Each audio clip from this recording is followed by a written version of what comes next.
The Christchurch mass killer faces his victims' families. Tonight, defiant victims stare down the Australian terrorist in court. I don't think the world will forgive you for your horrible crime against humanity. Harrowing messages, chilling new details as sentencing begins. A security breach at Sydney's COVID hotels, the guard fined for failing to isolate. The health scare for a former PM, John Howard, taken to emergency. Parramatta's ferry fiasco, the top deck bungle that has the government ducking for cover. Companies hiring but no one's applying, positions vacant and offering more than double the standard pay rate. A little girl reunited with the hero police who saved her life. And Eel stars hit back at claims they're faking injuries. Live from Sydney, 7 News with Mark Ferguson. Good evening. A New Zealand court has heard harrowing accounts of loss and suffering following last year's Christchurch massacre. Australia's Brenton Tarrant killed 51 people and wounded another 40. He's pleaded guilty. Today he listened impassively as relatives poured out their anguish, saying he would never be forgiven. Brenton Harrison Tarrant, the Australian white supremacist, terrorist, mass murderer, shackled and escorted by 5 prison guards into New Zealand's High Court. Mr Tarrant, you represent yourself in this proceeding? Yes. March 15 last year, the worst mass shooting in New Zealand history. This week, the process of sentencing him under the tightest security, snipers overhead, as hundreds of victims and families filled 8 courtrooms, face to face with a killer to unload their pain. Allah is gone, but never forgotten. He will always be the light of our lives, and we will live his legacy every day. The court heard he'd orphaned 51 children that day, including this 3-year-old clinging to his father's legs. How about being a one of a kind that is my son, Atta, and 49 beloved brothers and sisters in one go. Prosecutors also revealed new details on the case. After Tarrant arrived in New Zealand in 2017, he'd applied for a gun licence within months, quickly building an arsenal of military-grade weapons. 3 months before the attacks, he travelled to Christchurch and scoped out the Al Noor Mosque, compiling detailed pictures and floor plans. On the day of the attack, he had 6 firearms, including 2 12-gauge shotguns and an AR-15 assault rifle, plus 4 petrol containers, planning to burn down the mosques as well. The defendant also purchased in excess of 7,000 rounds of ammunition of various calibres for the firearms. At 1:28 p.m, he sent a manifesto to an extremist website. 3 minutes later, messages to his family in Australia, and at 1:32 p.m, activated his live streaming GoPro before launching the attack. He had a speaker on his chest, was playing music as he did it. Have you anything to say why sentence should not be passed upon you according to law? Tarrant, originally from Grafton, New South Wales, has already entered guilty pleas for 51 murders, 40 attempted murders and terrorism. His sentence, though, won't come until Thursday. It will take that long for 66 families and victims to deliver their impact statements. All the victims stated back to was very emotional, very, very emotional. We just wanted to close this chapter. It's expected that Tarrant will get life with no chance of parole, the first time that's happened in New Zealand history. Chris Reason, 7 News. There's more trouble tonight for security firms manning Sydney's quarantine hotels, with a guard who tested positive to COVID caught breaching isolation orders. And now the Premier is shining a spotlight on the southwest, with evidence some cultural groups are proving reluctant to get tested. In Sydney's southwest today, a COVID testing clinic was hardly run off its feet, a region now highlighted as needing an urgent testing blitz, prompting a visit by the Premier. We're really just calling on all community members not to feel scared or concerned about getting tested. Breaking through community and cultural reluctance. It's more politics than it is COVID. To be honest, mate, I just reckon it's just a common cold. Some people don't agree. Everyone has their different views. As New South Wales hits a medical milestone, notching up 2 million tests. A reminder if cost is an obstacle. Even if you have not got Medicare eligibility, COVID testing is free. As new infections continue to flatline, just 3 new cases tonight, 2 returned travellers in hotel quarantine, one linked to a staffer at Liverpool Hospital. The Premier says the state is at the tail end of a critical period for COVID. The problem is some 15 cases where a source remains unknown, the majority in this region of Sydney. A security guard found positive after working at the Marriott Hotel has been fined $2,000 for breaching isolation orders twice. Absolutely disappointed. You know, you have people working in high-risk locations that have induction processes and every day are reminded about the seriousness of this. It sparked an alert for the Westfield Shopping Centre and Service New South Wales shopfront, both in Burwood, leaving questions just how secure is our COVID security. A breakout from hotel quarantine can mean a catastrophic outcomes across the community. With police on hand for the return of students and staff at the Tangara School for Girls, connected to a cluster of 27 cases, but families assured thoroughly clean. I think she'll be okay. As lockdown and Zoom see a 50% jump in cosmetic surgery. We're really looking at a screen and thinking, well, this is what people are seeing. I'm not quite so happy. And after a lighter take on Victoria's troubles, the sooner we obey the rules, the sooner this will all be over. Trolls have targeted Magda Sabansky, criticising her support of the lockdown. And Chris Marr joins me now. Chris, you've spoken exclusively to that security guard who breached COVID isolation.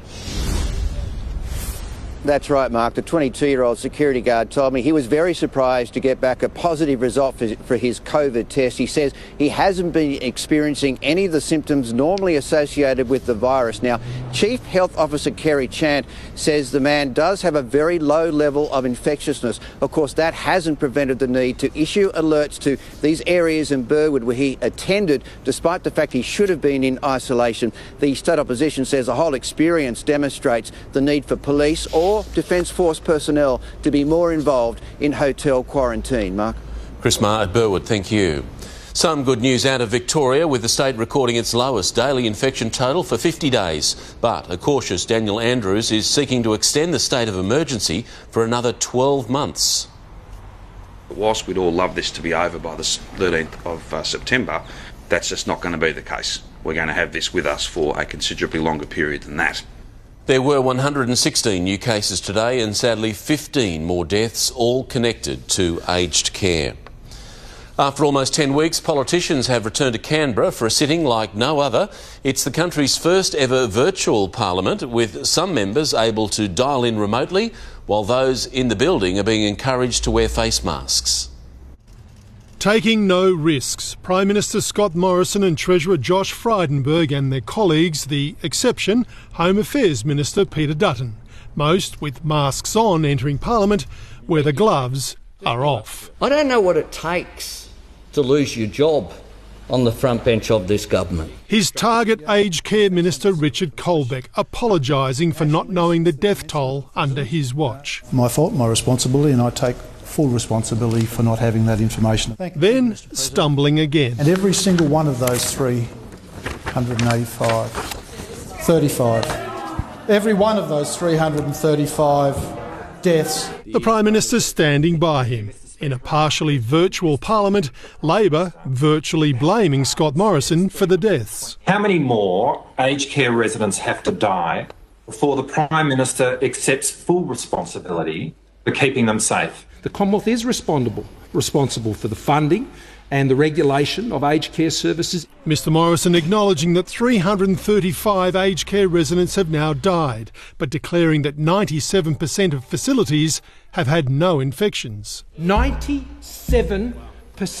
Scott Morrison is accepting full responsibility for administering the centres, but clearly suggesting that Victorian Premier Daniel Andrews should share responsibility for the deaths, saying state governments have primary responsibility for public health during pandemics. And that includes public health issues related also to aged care facilities. Mark Riley, 7 News. Former Prime Minister John Howard is in a Sydney hospital tonight after being taken to emergency by ambulance. Tom Saker is at Royal North Shore for us. Tom, he was sent there by his doctor. Yes, that's right, Mark. John Howard's, 7 News understands, John Howard's Lane Cove GP sent him straight to Royal North Shore Hospital after the 81-year-old, our oldest living Prime Minister, went to see his doctor not long after his routine daily walk this morning. Mr Howard's office has confirmed that it is not COVID-related, but that he is undergoing tests as a precautionary measure. His last health scare came in 2015 when he had 2 stents inserted after he was found to have blocked arteries. However, since then he certainly seemed to be in good health, still making public appearances. So today's admission to hospital has certainly come as a shock to those closest to him, but his staff has assured us that Mr Howard is feeling fine, although just how long he'll be in hospital remains unknown. Mark. Tom Saker at St Leonard's, thank you. A semi-trailer was engulfed by fire on the M1 near Calgary on the Central Coast early this morning. The driver managed to escape his cabin before it was destroyed. The inferno closed southbound lanes, causing long delays with traffic diverted around the clean-up.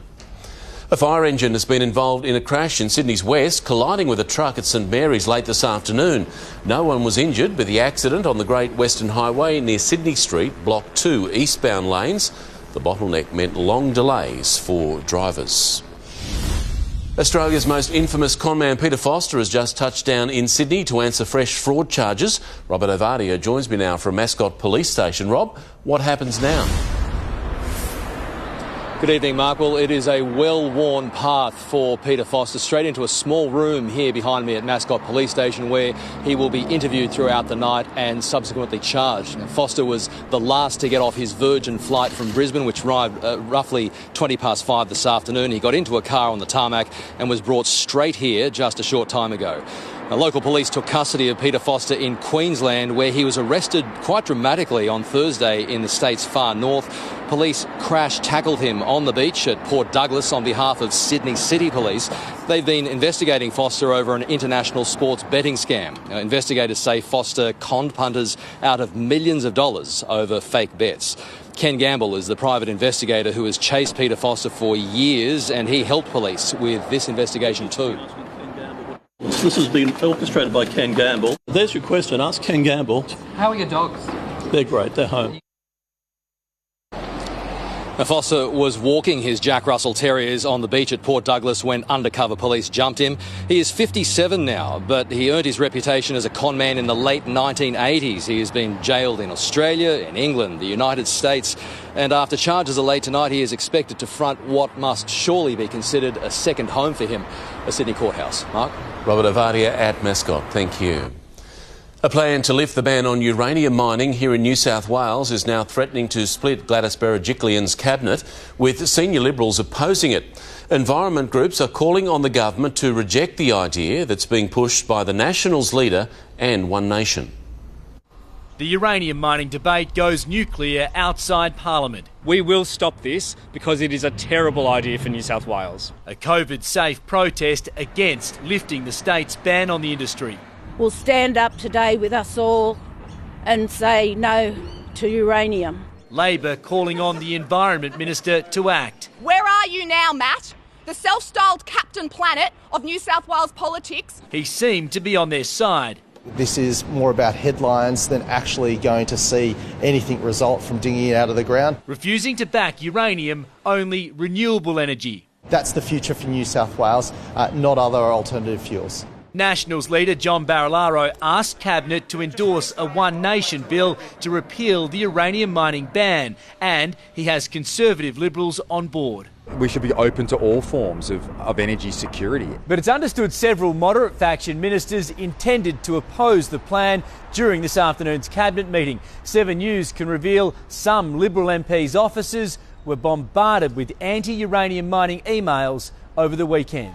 Even still, Mr Barilaro's expected to have the numbers. The party room would then get a say before a vote in Parliament, likely next month. If there's any policy announcement to make on that front, we'll make it at the appropriate time. And let's go to state political reporter Alex Hart. Now, Alex, Cabinet has also been considering the government's response to the bushfire inquiry.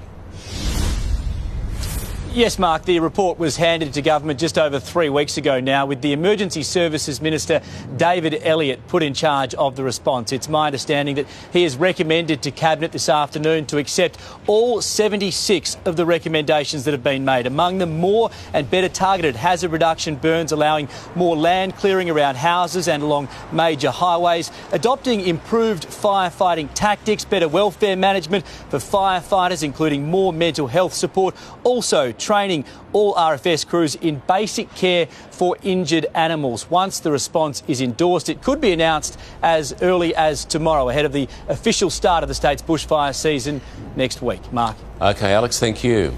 Much of our upper North Shore was under a blanket of smoke today as the Rural Fire Service carried out a hazard reduction burn.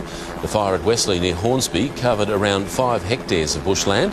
It's one of a number of burns to be carried out this week as crews prepare for the upcoming fire season. They're the latest public transport investment, a fleet of new ferries built overseas and bound for our waterways. But the state government has been forced to defend the purchase after it was revealed commuters on the top deck would need to head below to travel safely under 2 bridges. Built in Indonesia, now moored in Newcastle. 4 of 10 new ferries that will soon be zipping up Parramatta River. On a beautiful day like today, enjoying the River Cat ferry all the way to Circular Quay by sitting outside. Sounds good in theory, but if you're a passenger taking in the views from the top deck, you'll need to be on your toes. As the ferries pass under 2 bridges, the Commuter and the Gasworks, you'll have to move off the deck and head downstairs in order for the vessels to safely go through. We have charter vessels go up there and the skippers know what they're doing. Andrew Constance isn't ducking for cover, saying it's a win for commuters. I just think everyone needs to take a chill pill. We can't be up there making sure that they're all ducking in time and they don't get their head taken off. They're not safe to travel in and they are a waste of money. It adds to a list of public transport woes. Blue Mountain's tunnels had to be modified because new trains were too wide. Service disruptions when the light rail opened. A light rail pole through a heritage-listed pub's awning. And who can forget Ferry McFerryface? Minister Andrew Constance denies that this is a design stuff-up. In fact, he signed off on the build himself. Few will disagree that the new ferries look good, but it's the top deck issue that fails the pub test miserably.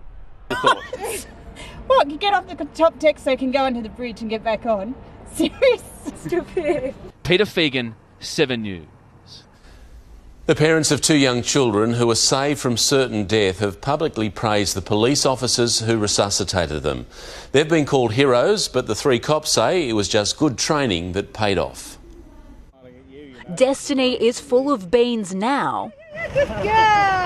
But at 2, probably not appreciating just how much she and her cousin Osman owe to Sergeant Mick McClafferty and Senior Constables Peter Hagenbotham and Victor Suarez. The 3 officers saving the children's lives after they fell into a backyard pool at Gashula last month. Police got there first, performing immediate resuscitation, what paramedics called effective CPR in a timely fashion. Osman and Destiny were rushed to hospital and placed in comas, their parents warned to expect the worst. We were panicking. But a month later, both children are perfectly okay. Thank you isn't enough for what we got through New South Wales Police. That was so good. They were just amazing. For the police, the children's health, its own reward. It's amazing seeing Destiny play like a happy child again. It's made everything worthwhile. We're always happy to help and we'll do as best as we can. Police, paramedics and the family want everyone to appreciate the importance of learning first aid, including CPR. Destiny living proof that it does save lives. It's unlike anything we've ever seen. Amber Laidler, 7 News. Time now for a check on our weather. Here's Brownie. Fergo, the sunny weather continues. In fact, it should see out winter. Mid-20s brewing for the weekend. But right now in our city, you'll notice it's sitting on 14 degrees. Feels like 11. Now, it was frosty along the ranges first thing and also parts of the Western Plains. It's been a fine day, apart from some lingering snow showers over the southern Alps. Now, light frost is likely in western pockets to see in your Tuesday. Sub-zero in Katoomba. Have a look at it, dropping down to -4 degrees.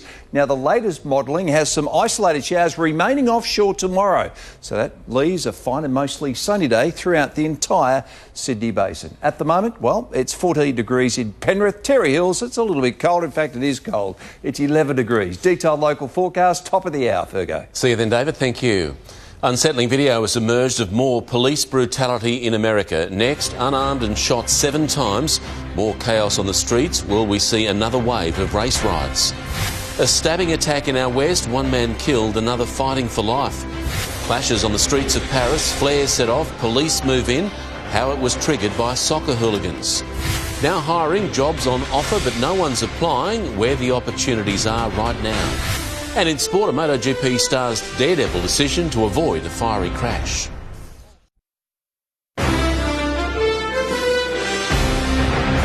Welcome back. An argument over drugs is believed to have sparked a stabbing attack in our west that left 1 man dead and another in a serious condition. Police believe their alleged attacker was a local drug dealer who is now behind bars. Casually returning home after a double stabbing, the accused killer is met by waiting police. At the end of the Guildford cul-de-sac, officers search the 26-year-old man for a murder weapon. He's accused of stabbing 2 men at separate homes in Marylands just after midnight. Yeah, I'm in shock when I saw the cops. The first target, a 49-year-old man. He was stabbed in the neck and was taken to hospital, fighting to stay alive. Bit shocked. Just happened down our street. Scary for the kids. As paramedics treated the first victim, another man was found with identical stab wounds at a home just 500 metres away. He was also taken to hospital, but doctors couldn't save him.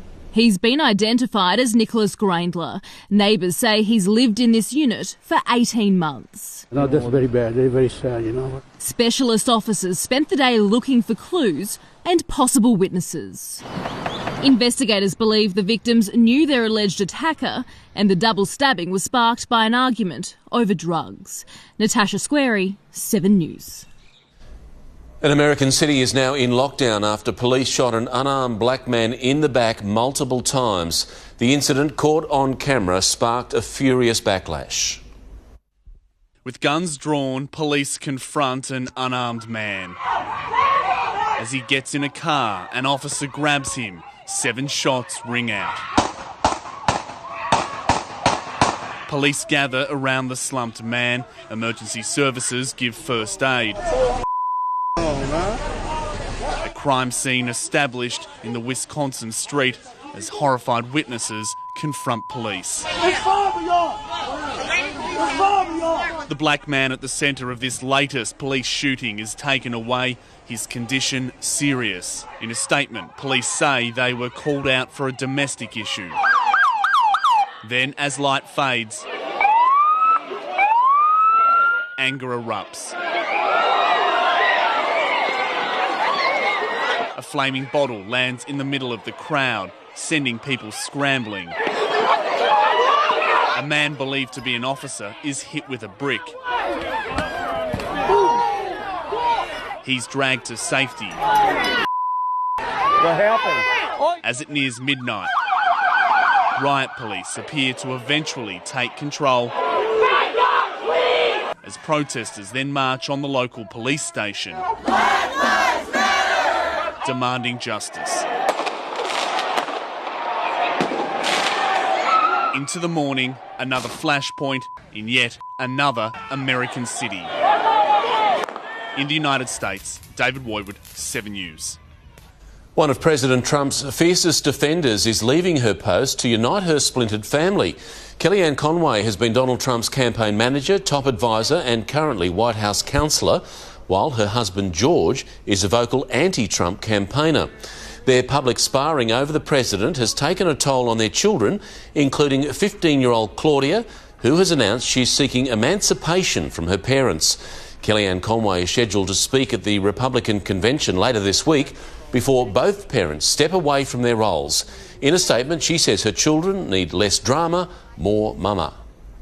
America's Gulf states are bracing for dangerous double punches with 2 tropical storms headed for the Louisiana coastline.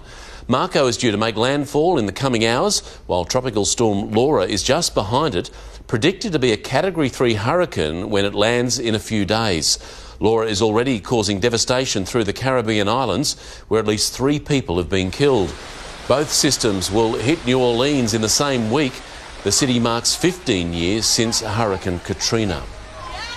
This isn't about politics, it's about soccer. Riot police clashed with gutted fans after Paris Saint-Germain's loss in the Champions League finals. Earlier, they set off flares in the stadium as the crowd watched Bayern Munich beat them 1-0. Dozens of police were then deployed into the streets as the crowd set fires. It was the first trip to the finals for Paris Saint-Germain. A North Parramatta woman's been left traumatised after she was attacked in her home. Next, how her pet dog saved her life. Inadequate training and faulty procedures damning findings into the Newmarch house disaster. Who's to blame? Hold the Phone calls for a vital pandemic health service to be extended. And later, the company's hiring and offering double the hourly rate. We'll tell you where.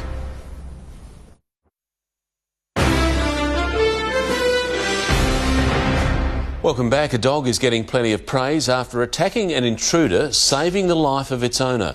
A 34-year-old man faced court today, charged with the attempted murder of a 60-year-old grandmother.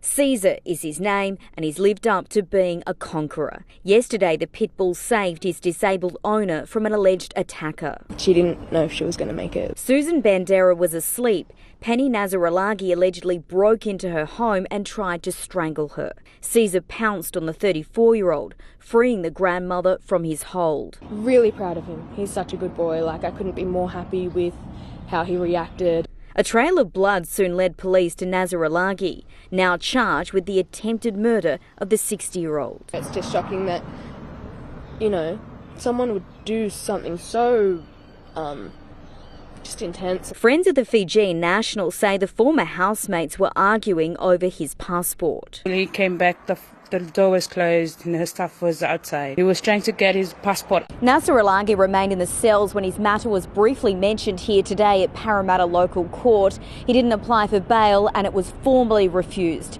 He'll return to court on October 21. Susan Bandera has narrowly avoided death before. 11 years ago, she was shot by police after lunging at them. She's a fighter. She gets through anything, no matter what. Yesterday, Caesar was her fighter and saviour. Ashley Hansen, 7 News. Disorganised, chaotic and invisible are words being used to describe management at Sydney's Newmarch House during the peak of the COVID crisis. A damning report has revealed the major flaws within the facility, which some family members claim remain in place. It was the coronavirus cluster that saw 71 infected, claiming the lives of 19 residents. And the independent report says Anglicare's Newmarch House failed spectacularly. The fact that we feel like we haven't had an impact and Victoria's in such a mess, doesn't sit well with us. Between April and June, the home was overwhelmed, plagued by poor leadership, staff shortages and a lack of communication with family members. It's nowhere near the same care you get in a hospital setting. If you're asking me whether I'm happy about some of the other issues, some of the shortcomings of the management of Anglicare and Newmarch, the answer is strongly no. The report found leadership and management was generally invisible to external parties interacting with them. Staff were ill-prepared, prolific issues around communication. And for elderly residents and the health system, its implementation was compromised by inadequate staffing and support. The response from Anglicare when contacted by 7 News this morning, they claim there's nothing new in this report. They've heard it all before, and they say they've already put in place measures to address these concerns. It should be an easy decision immediately, take them out, and then if it's dementia or if it's palliative care, then you make alternative arrangements. Evan Batten, 7 News. The state government has announced the $3 billion construction of commuter car parks across Sydney. The fast-track projects will add 8,000 car spaces and significant job numbers. We're looking at 1,000 jobs every day in construction, engineering, administration off the back of it. The commuter car parks are planned for locations including Edmondson Park, Emu Plains and Janelli. One of the positives to come out of this pandemic has been telehealth, enabling those who can't get to the doctor to still receive vital treatment. There are now calls for the government to continue funding the service beyond September. Parkinson's sufferer John Sinclair lives in Port Macquarie. Telehealth has enabled him to get the treatment he needs with his neurologist without having to travel. It's good for me in lots of ways. Less stress about driving to Sydney, trying to find overnight accommodation. Since the start of the pandemic, the government's been subsidising telehealth under Medicare, but that's set to expire on September 30. Without telehealth in the context of COVID, a lot of our patients who weren't able to come into clinics potentially would have missed out on receiving the treatment that they needed. At Sydney's St Vincent's Hospital, telehealth consultations are up 1,280% from 2 years ago. In May, 5.4 million Australian used it to see a doctor. They should be a permanent part of the Australian health landscape, and people should be able to continue to access telehealth services well beyond 30th of September. The Federal Health Minister says telehealth has been key in the fight against COVID-19. But with just 5 weeks to go until the deadline, no formal promise has been made to keep it going. Throughout COVID, we've been delivering anything from palliative care, rehabilitation, alcohol and drug services. I hope that we can continue to ensure that our patients receive top quality, safe care. Samantha Brett, 7 News. There are growing concerns children aren't being exposed to key ingredients that help them avoid allergies. Next, why food manufacturers are being told to go nuts. A restaurant vandal cops a spray for a costly stunt. A great COVID bust out in Victoria, but the rules aren't all black and white. Soon in sport, Parramatta Stars hit back at Craig Bellamy's claims that they milk penalties. A dry close to winter is in the wind. Inland frost tomorrow. See you soon. The share market started the trading week slightly higher, up 0.3%. Big changes at AMP. Its chairman and a director resigned after shareholders revolted over the board's handling of sexual harassment allegations. Afterpay closed on a record high with the acquisition of a Spanish startup company, and one Aussie dollar is buying 71.79 US cents. And unleaded's on the way back up. On average, a litre now just under $1.20. It's been selling for less than $1 in Cabramatta. A vandal has set off a fire sprinkler in a city restaurant, causing $40,000 in damage. Video posted on social media shows a man attacking the sprinkler in the men's toilets in the Argyle Street venue on Saturday night. The building was evacuated. Narellan police charged a 20-year-old man this morning.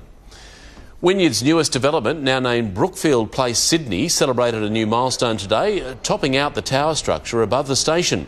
The $2 billion development includes 3 levels of retail and 27 levels of office space. We should be, in many ways, retrofitting our stations to have more life in them, other than just being somewhere where people transport to and from. It will connect to the station's new transit hall. New parents are being urged to introduce a wide variety of foods to their babies to protect them from allergies. That's a challenge because many baby foods have had key allergens removed to play it safe. Mum Sarah Vanderput introduced potentially allergy-causing foods to her children's diet early. We start with purees, so we just mashed up pretty much anything that we were eating at the table. And the strategy paid off. They didn't have any allergic reactions or anything like that, so that was good. They're all allergy-free. A study of 251 baby foods found most products did not contain sufficient amounts of major food allergens. We found cow's milk and wheat. None contained peanut and only 3 contained egg. It's good for babies who have an existing food allergy, but not helpful for parents hoping to build up their child's tolerance. We would like to see some of the baby foods containing allergens as a choice for parents. That will also improve the nutritional content. It'll give them a little bit more protein, a little bit more iron as well. Experts advise parents include allergy-causing foods in their baby's diet before they turn 1 to try and prevent allergies from occurring. Peanuts, sesame and eggs can all be included in very small amounts, as long as they aren't a choking hazard. I think people are generally concerned about, feeding their babies the allergy-causing foods in case they do get an allergy reaction. We're trying to prevent the allergies from happening before they start. Estelle Greeping, 7 News. In a world first, one of Victoria's top tourist attractions has moved online after travel bans and lockdowns saw visitor numbers plummet. Phillip Island's Penguin Parade will be live streamed from tomorrow night. Rangers will even commentate as up to 3,000 little penguins make their way up the beach to their burrows. Thousands of jobs are on offer across the country, but no one's applying. Bosses are getting so desperate they're paying more than double the hourly rate. Why the shortage could drive up the cost of food for Sydney households. Don't miss that story soon on 7 News. But now Mel is here with sport, and Mel, is Anthony Seibold staying or going? Well, that's a big question, Fergo. The Broncos have made their decision and the coach himself has set the record straight with 7 News. Details up next. Plus, an embarrassed Sea Eagle sends a heartfelt message to the fans. And the highly fashionable way our Paralympic stars have marked the one-year countdown to Tokyo.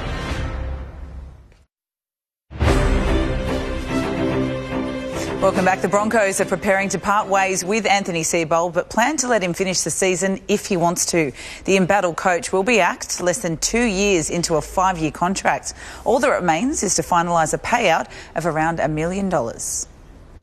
Darius Boyd urged the Broncos to end the coaching circus. Yeah, I think it'd be ideal to get some clarity one way or the other, but at the end of the day, that comes down to the head honchos of the club. But it could drag on until the end of the season. Brisbane will let Anthony Seibold finish if he wants to before the axe falls.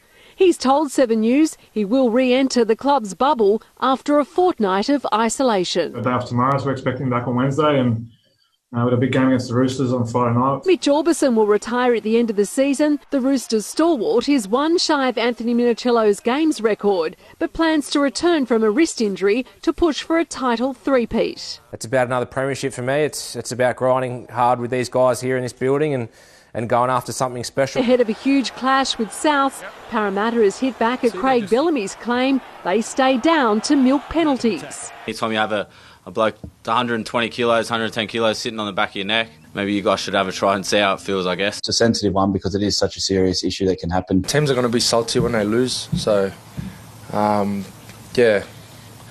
While the Bunnies are gearing up to take on the Eels, Manly is still reeling after their horror show here at ANZ Stadium. The Sea Eagles were deeply wounded by the 40-point hiding. I just want to apologise for that to our members and supporters. Michelle Bishop, 7 News.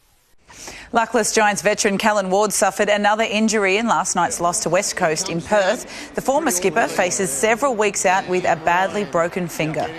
I thought he was playing some good footy, but he's had a wretched run of luck. The Soaring Eagles won 61-49 to leave the Giants wallowing in 11th on the AFL ladder. Bayern Munich beat PSG 1-0 in the Champions League final in Lisbon this morning, while Bayern lifted the trophy for the 6th time. PSG superstar Neymar was reduced to tears. Well, a week after Valentino Rossi nearly died, we've seen another terrifying MotoGP moment in Austria. Oh yeah, there's no brakes. That is horrendous. That's no brakes at all. Can you believe what is happening in MotoGP at the moment? Scary.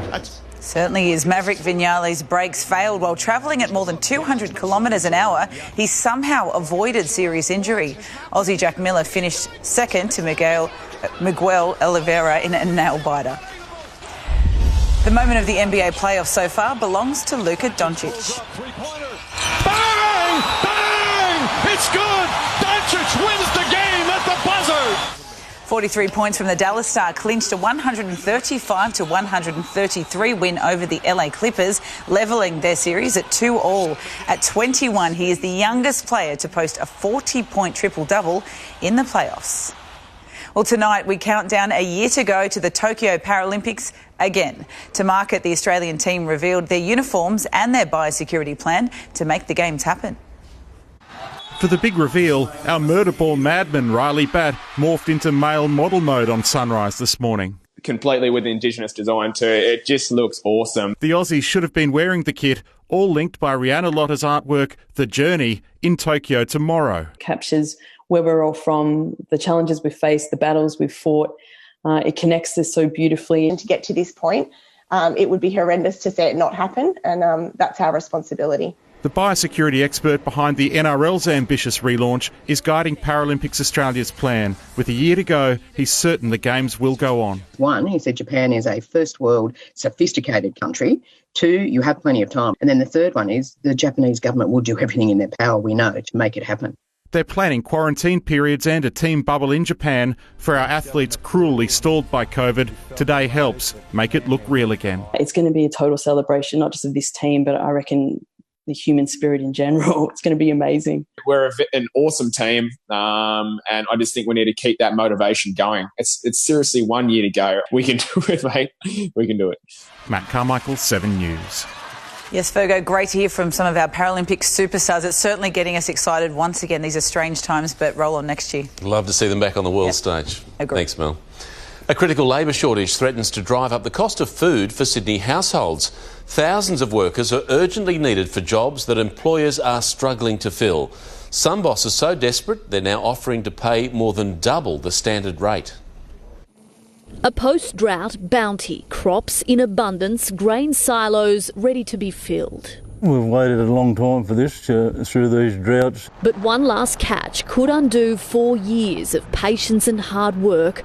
No workers to do the harvesting. It's certainly a real worry at this stage. A COVID-19 country labour crisis. We just can't get workers. Offer double the money and I still can't get them. Businesses on the brink. And we're getting to the stage where it's not going to survive. 5,000 workers are needed right now, right across the bush. Some of the jobs lucrative, paying around $400 a day. Notoriously, Australians are lazy. They don't want to do this sort of work. And now another problem, according to the Agriculture Minister, is job seeker. To get off their rear ends, get out into the regions, get into agriculture and have a go. It makes me angry that they're getting paid so much that they don't feel the need to get a job. With the backpacker pool drying up, the state government has launched a website linking the unemployed to agriculture jobs.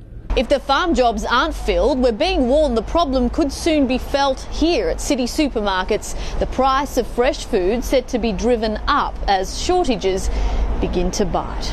We need those crops to come off the paddocks, so we need those fruit to be picked from the trees.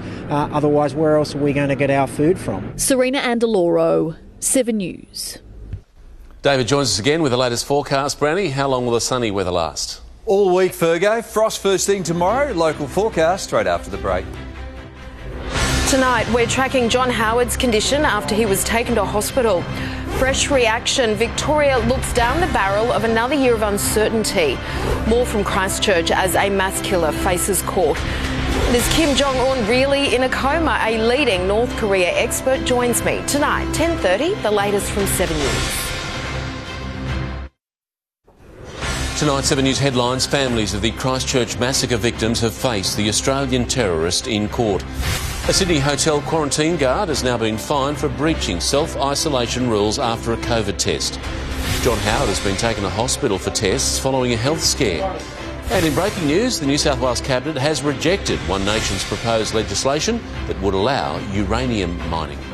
Now the latest on Sydney's weather, here's David.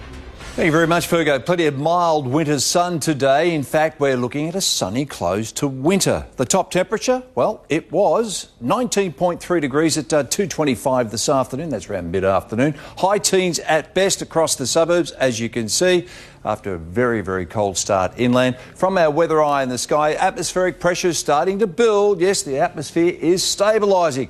You'll notice a cold southerly is starting to run up the coast over the next 24 hours. But the main driving force, of course, is this slow-moving high, which will dominate our weather for the week ahead. Tomorrow morning, light winds across the interior, so we'll see frost returning. And as I mentioned earlier, that high will dominate well into next week. In fact, the latest modelling paints this. We're looking at 7-day totals unfolding, and as you can see, it's a dry close to most of our state as winter gradually fades early next week. Interstate tomorrow. For Brisbane, we're expecting a sunny day and a forecast top of 22 degrees. For Melbourne, just 1 or 2 clearing showers and a maximum of around 13. Perth, fine, well, coolish, around 21 degrees. Warm right through the northern half of the nation. Have a look at Darwin, 34 degrees tomorrow. For our state, we'll see some early frost across the interior. Might see some fog patches as well. then a dry and sunny day with essentially light winds inland, that southerly running up the coast, those showers remaining offshore. As we go to the metro forecast for tomorrow, the thing that stands out, Jack Frost back in town. Light frosts are expected through vast areas of, well, the outer west. Have a look at Katoomba dropping down to -4 degrees under a clear blue sky.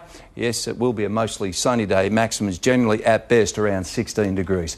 For our coastal waters, that southerly running at around 10 to 15 knots. We've got smooth seas sitting on top of a moderate southerly swell for the city. Our forecast top is 16 degrees, coming off a cold start of only 7. As for the next 7 days, there it is on your screen. Frosty mornings are on the way, but the trend is up as far as maximum temperatures goes. We sail towards the weekend.